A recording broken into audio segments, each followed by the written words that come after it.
શ્રી ગણેશાય નમઃ. જય શ્રી કૃષ્ણ. આજે આપણે શ્રીમદ ભગવદ્ ગીતાનો 3જો અધ્યાય કહીશું. જો વિડીયો પસંદ આવે તો ચેનલને સબસ્ક્રાઈબ કરવાનું ભૂલતા નહીં, જેથી આગળના વિડીયો તમને મળી રહે. શ્રીમદ ભગવદ્ ગીતા 3જો અધ્યાય. અર્જુન બોલ્યા, હે જનાર્દન, જો તમે કર્મ કરતા જ્ઞાનને ચડિયાતું માનો છો તો પછી હે કેશવ, મને આ યુદ્ધરૂપી ભયાનક કર્મમાં કેમ જોડો છો? તમે ભળતા જેવા વચનોથી મારી બુદ્ધિને જાણે ભરમાવી રહ્યા છો. તો એવી એક વાતને નિશ્ચિત કરીને કહો કે જેનાથી હું કલ્યાણ પામું. શ્રી ભગવાન બોલ્યા, હે નિષ્પાપ, આ લોકમાં 2 પ્રકારની નિષ્ઠા, સાધનની પરિપક્વ અવસ્થા અર્થાત પરાકાષ્ઠનું નામ નિષ્ઠા છે. મારા વડે પહેલા કહેવાઈ ચૂકી છે.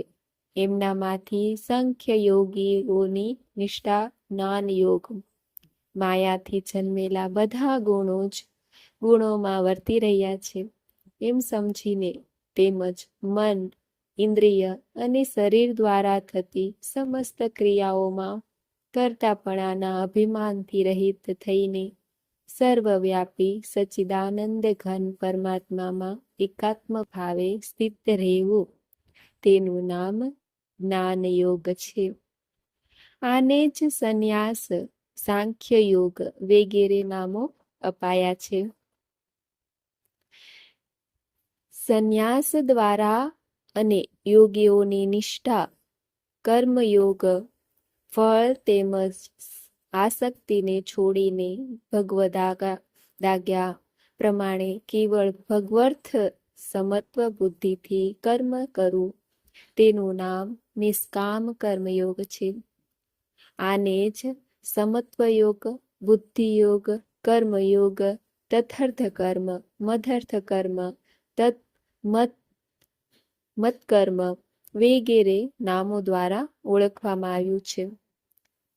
માણસ ન તો કર્મોનો આરંભ કર્યા વિના અર્થાર્થ આચરણ કર્યા વિના નિષ્કર્મતાને, જે સ્થિતિને પામેલા પુરુષના કર્મો અકર્મ બની જાય છે, એટલે કે તે કર્મો ફળ ઉત્પન્ન નથી કરી શકતા, એ સ્થિતિનું નામ નિષ્કર્મતા છે. એટલે કે યોગ નિષ્ઠાને પામી શકે છે કે ન તો કર્મોના કેવળ ત્યાગ માત્રથી સિદ્ધિ એટલે કે સાંખ્ય નિષ્ઠાને પામી શકે છે. ખરેખર કોઈ પણ માણસ કદી એક ક્ષણ માત્ર પણ કર્મ કર્યા વિના નથી રહેતો, કેમ કે આખાય મનુષ્ય સમુદાયને પ્રકૃતિજન્ય ગુણો વડે પરવશ થઈને કર્મ તો કરવું જ પડે છે. જે મૂઢ બુદ્ધિનો મનુષ્ય સંઘળી ઇન્દ્રિયોને હઠપૂર્વક ઉપરથી રોકીને મનથી તે ઇન્દ્રિયોના વિષયોનું ચિંતન કરતો રહે છે, તે મિથ્યાચારી અર્થાત દંભી કહેવાય છે. પરંતુ હે અર્જુન, જે પુરુષ મન વડે ઇન્દ્રિયોને વશમાં કરી અનાસક્ત થઈને સંઘળી ઇન્દ્રિયો દ્વારા કર્મયોગનું આચરણ કરે છે, તે યોગી શ્રેષ્ઠ છે. આથી તું શાસ્ત્ર વિહિત સ્વધર્મરૂપી કર્તવ્ય કર્મ કર, કેમ કે કર્મ ન કરવા કરતા કર્મ કરવું શ્રેષ્ઠ છે. તેમજ કર્મ ન કરવાથી તારો શરીર નિર્વાહ પણ સિદ્ધ નહીં થાય. યજ્ઞ નિમિત્તે કરવામાં આવતા કર્મો સિવાયના બીજા કર્મોમાં જોડાઈને જ આ મનુષ્ય સમુદાય કર્મોથી બંધાય છે. માટે હે અર્જુન, તું આસક્તિ વિનાનો થઈને તે યજ્ઞ નિમિત્તે જ સારી રીતે કર્તવ્ય કર્મ કર. પ્રજાપતિ બ્રહ્માએ કલ્પના આદિમાં અર્થાત સૃષ્ટિના આરંભે યજ્ઞ સહિત પ્રજાઓને સર્જીને તે પ્રજાઓને કહ્યું કે તમે આ યજ્ઞ દ્વારા વૃદ્ધિ પામો અને આ યજ્ઞ તમને બધાને ઈષ્ટિત ભોગ આપનારો થાઓ. તમે બધા આ યજ્ઞ વડે દેવતાઓને ઉત્પન્ન કરો અને તે દેવતાઓ તમને બધાને ઉત્પન્ન કરે. આ પ્રમાણે નિસ્વાર્થ ભાવે એકબીજાને ઉત્પન્ન કરતા રહીએ અને તમે બધા પરમ કલ્યાણને પામશો. યજ્ઞ વડે વૃદ્ધિ પામેલા દેવતાઓ તમને બધાને વણમાર્ગે જ ઇચ્છિત ભોગો અવશ્ય આપતા રહેશે. આ રીતે તે દેવતાઓ દ્વારા અપાયેલા ભોગોને જે પુરુષ તે દેવતાઓને નહીં આપીને પોતે ભોગવે છે તે ચોર જ છે. યજ્ઞમાંથી વધેલા અન્નને આરોગ્યના શ્રેષ્ઠ પુરુષ સર્વ પાપોથી મુક્ત થઈ જાય છે અને જે પાપીઓ પોતાના શરીરના પોષણ માટે જ અન્ન રાંધે છે તેઓ તો પાપને જ ખાય છે. સંઘળા પ્રાણીઓ અન્નથી ઉત્પન્ન થાય છે. અન્નની ઉત્પત્તિ વરસાદથી થાય છે. વરસાદ યજ્ઞથી થાય છે અને યજ્ઞ વિહિત કર્મોથી ઉત્પન્ન થનારો છે. કર્મ સમુદાયને તો વેદથી ઉદ્ભવેલો અને વેદને અવિનાશી પરમાત્માથી ઉદ્ભવેલો જાણ. આથી સિદ્ધ થાય છે કે સર્વવ્યાપી પરમ અક્ષર પરમાત્મા સદા યજ્ઞમાં પ્રતિષ્ઠિત છે. હે પાર્થ, જે મનુષ્ય આ લોકમાં આ પ્રમાણે પરંપરાથી પ્રચલિત સૃષ્ટિચક્રને નથી અનુસરતો, અર્થાત પોતાના કર્તવ્યોનું પાલન નથી કરતો, તે ઇન્દ્રિયો વડે ભોગોમાં રમનારો પાપાયુ મનુષ્ય ફોગટ જીવે છે. પણ જે માણસ આત્મા જ રમનારો અને આત્મામાં જ તૃપ્ત તેમજ આત્મામાં જ સંતુષ્ટ હોય તેના માટે કશું કરવાનું બાકી નથી રહેતું. હે મહાપુરુષનું આ સંસારમાં ન તો કર્મ કરવાથી કશું પ્રયોજન રહે છે, ન તો કર્મ ન કરવાથી કશું પ્રયોજન રહે છે. તેમજ સંઘળા જીવો સાથે આ મહાપુરુષનો લેશ માત્ર પણ સ્વાર્થનો સંબંધ નથી રહેતો.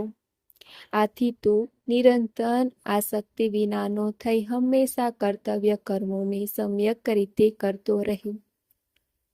કેમ કે આસક્તિ વિનાનો થઈને કર્મ કરતો માણસ પરમાત્માને પામે છે.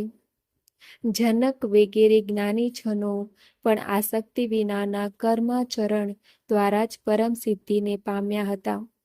તેથી તથા લોક સંગ્રહને જોતા પણ તું કર્મ કરવાની જ યોગ્ય છે.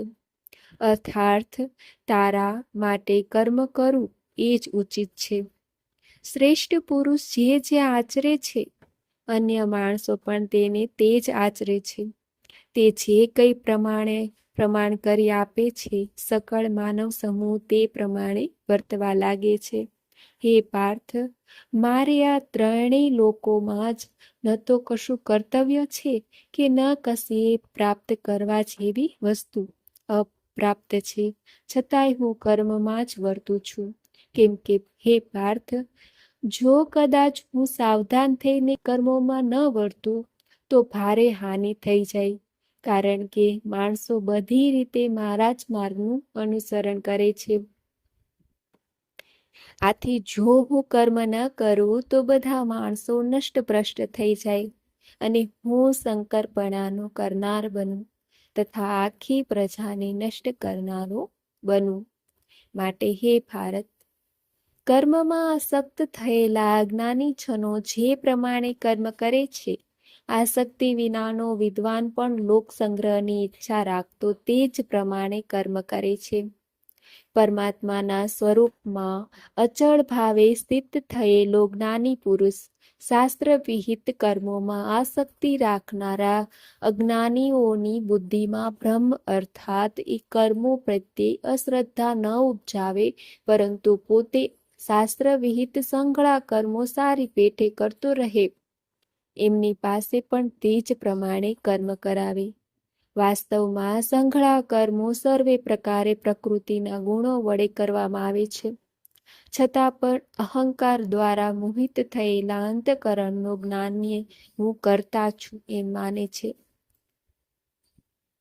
પણ હે મહાબાહો, ગુણ વિભાગ અને કર્મ વિભાગના તત્વને ત્રિગુણાત્મક માયાના કાર્ય એવા 5 મહાભૂત તથા મન, બુદ્ધિ, અહંકાર તેમજ 5 જ્ઞાનેન્દ્રિયો, 5 કર્મેન્દ્રિયો અને શબ્દ વગેરે 5 વિષયો, આ સર્વના સમૂહનું નામ ગુણ વિભાગ છે અને એમની પરસ્પરની ચેષ્ટાઓનું નામ કર્મ વિભાગ છે. ઉપર કહેલા ગુણ વિભાગ અને કર્મ વિભાગથી આત્માને અળગો એટલે કે નિર્લેપ જાણવો એ જ એમના તત્વને જાણવું છે.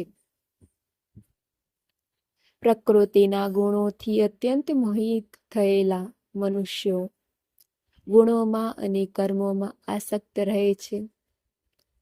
એવા સંપૂર્ણપણે ન સમજનાર મન બુદ્ધિના અજ્ઞાની જનોને સંપૂર્ણપણે જાણનાર જ્ઞાની વિચલિત ન કરે. મુજ અંતર્યામી પરમાત્મામાં પરોવેલાયેલા ચિત્ત દ્વારા સંઘળા કર્મોને મારામાં સમર્પીને ઈચ્છા વિનાનો, મમત્વ વિનાનો અને સંતાપ વિનાનો થઈને તું યુદ્ધ કર. જે માણસ દોષ દ્રષ્ટિ વિનાના અને શ્રદ્ધાળુ બનીને મારા મતને સદા અનુસરે છે તેઓ પણ સર્વે કર્મોથી છૂટી જાય છે. પણ જે માણસો મારામાં દોષારોપણ કરીને મારા માત અનુસાર નથી ચાલતા એ મૂર્ખાઓને તો તું સર્વ જ્ઞાનોમાં મોહિત અને નષ્ટ થયેલા જ સમજ. સર્વ પ્રાણીઓ પ્રકૃતિને પામે છે એટલે કે પોતાના સ્વભાવને વશ થઈને કર્મો કરે છે. જ્ઞાની પણ પોતાની પ્રકૃતિ અનુસાર ચેષ્ટા કરે છે. એમાં કોઈનો દુરાગ્રહ શો કરવાનો. ઇન્દ્રિયના અર્થમાં એટલે કે પ્રત્યેક ઇન્દ્રિયના વિષયમાં રાગ અને દ્વેષ છુપાઈને રહેલા છે. માણસે બંનેને વશ ન થવું, કેમ કે તે બંને એના કલ્યાણ માર્ગમાં વિઘ્નો ઊભા કરનારા મહાશત્રુઓ છે. સારી રીતે આચરવામાં આવેલા અન્યના ધર્મ કરતા ગુણ વિનાનો હોવા છતાં પણ પોતાનો ધર્મ ઘણો ચડિયાતો છે. પોતાના ધર્મમાં તો મરવું પણ કલ્યાણકારી છે, જ્યારે અન્યનો ધર્મ તો ભયપ્રદ છે. અર્જુન બોલ્યા, હે કૃષ્ણ, તો પછી આ માણસ પોતે ન ઈચ્છતો હોવા છતાં પણ પરાણે જોડાયો હોય એમ કોનાથી પ્રેરાઈને પાપનું આચરણ કરે છે? શ્રી ભગવાન બોલ્યા, રજોગુણમાંથી ઉદ્ભવેલો આ કામ જ ક્રોધ છે. આ ઘણો ખાનારો એટલે કે ભોગોથી કદી ન ધરાતો અને મહાપાપી છે. આને જ તું આ બાબતમાં વેરી જાણ. જેમ ધુમાડાથી અગ્નિ અને મેલથી દર્પણ ઢંકાઈ જાય છે તથા જેમ ઓરથી ગર્ભ ઢંકાયેલો રહે છે, તેમજ એ કામ વડે આ જ્ઞાન ઢંકાયેલું રહે છે. હે કોંતે, આ અગ્નિની પેઠે કદી પૂર્ણ ન થનાર કામ રૂપે જ્ઞાનીઓના નિત્ય વેરી વડે માણસનું જ્ઞાન ઢંકાયેલું રહે છે. ઇન્દ્રિયો, મન અને બુદ્ધિ એ સર્વ આનું રહેઠાણ કહેવાય છે. આ કામ, આ મન, બુદ્ધિ અને ઇન્દ્રિયો દ્વારા જ જ્ઞાનને ઢાંકી દઈને જીવાત્માને મોહિત બનાવે છે.